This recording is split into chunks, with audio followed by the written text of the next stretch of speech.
इस धनतेरस में सोना या चांदी ऐसा क्या खरीदें कि लक्ष्मी जी की कृपा बरसने लगे? ऐसा क्या करें कि अगली दिवाली तक खूब तरक्की हो जाए? या फिर ऐसे किस मंत्र का जाप करें जिससे पैसे दिन दुगने और रात चौगुने बढ़ने लगे? इस पर एक्सपर्ट का मानना है कि सोने के मुकाबले चांदी में निवेश करने से बेहतर मुनाफा मिलेगा। दरअसल चांदी ग्लोबल लेवल पर तेजी से महंगी होती जा रही है। डेटा देखें तो चांदी 1 लाख रुपए किलो के ऊपर के भाव में बिक रही है, वहीं सोना प्रति 10 ग्राम 80,000 रुपए के ऊपर चल रहा है। चांदी के ज़्यादा मुनाफा देने के पीछे दो बड़ी वजह है। एक तो इंटरनेशनल लेवल पर भले ही सोने की कीमतें रिकॉर्ड हाई पर पहुंच चुकी हैं, पर चांदी कंपैरेटिवली सस्ती है। मौजूदा समय में इंटरनेशनल लेवल पर देखा जाए तो चांदी अभी भी 30% से ज़्यादा सस्ती है। इसकी कीमत अपने $49.50 के उच्चतम स्तर की तुलना में 34 या $35 प्रति औंस है।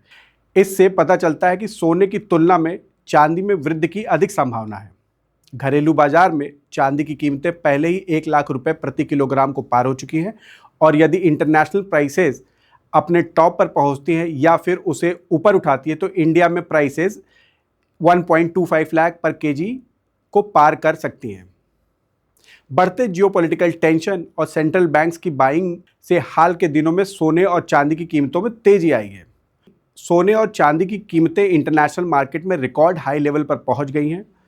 सोने चांदी में निवेश को सबसे सुरक्षित माना जाता है। ग्लोबल लेवल पर जब देशों के बीच तनाव और युद्ध जैसी स्थिति होती है तो लोग पैसे के बजाय इन धातुओं में निवेश करना पसंद करते हैं, क्योंकि एक देश की करेंसी भले ही दूसरे देश में ना चले, लेकिन सोना और चांदी हर देश में चल सकता है।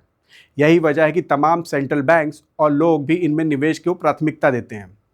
तमाम एक्सपर्ट्स ये भी कहते हैं कि सोने और चांदी में निवेश SIP के जरिए होना चाहिए। SIP के मंत्र से व्यक्ति नियमित रूप से सोने और चांदी में निवेश कर सकता है। साथ ही यदि निवेश का नज़रिया लंबे टाइम का रहेगा तो बेहतर रिटर्न्स तय है। आजकल लोगों के पास 1 ग्राम से शुरू करके धीरे धीरे निवेश की मात्रा बढ़ाने का विकल्प है और उसी से फ़ायदा भी मिलेगा। इस धनतेरस आपके लिए एक और गुड न्यूज़ है। तमाम ज्वेलरी शॉप्स पर भी डिस्काउंट्स मिलने लगे हैं। दरअसल यहाँ दुकानदारों ने फेस्टिवल्स को देखते हुए पहले से सोना चांदी खरीद कर रखा होता है। ऐसे में जब ऐन त्योहारों के वक्त पर दाम बढ़ने लगते हैं तो उनका मुनाफा भी बढ़ता है। लेकिन महंगे दामों को देखकर ग्राहक अपनी जेब कम ढीली करते हैं। ग्राहक ज़्यादा से ज़्यादा खरीदारी त्योहारों पर करें, इसके लिए दुकानदार कोई मौका हाथ से जाने नहीं देना चाहते और वो दिल खोलकर मेकिंग चार्ज हो या दूसरी तरह की कीमतें उन पर कटौती करके लुक्रेटिव ऑफर्स देने का वादा कर रहे हैं।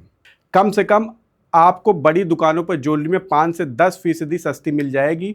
तो देर किस बात की है, अपनी धनतेरस शॉपिंग की लिस्ट अभी से बनाना शुरू कर सकते हैं। लेकिन ध्यान रखिए, इन लिस्ट में ज्वेलरी के साथ साथ इन्वेस्टमेंट को भी प्राथमिकता देंगे तो अगले साल तक निश्चित तौर पर आपको धन की बढ़त हो जाएगी। हमारी टीम की तरफ से आपके और आपके परिवार को दिवाली की मंगल कामनाएं। ईश्वर आपको और आपके पूरे परिवार को खुशहाली दे।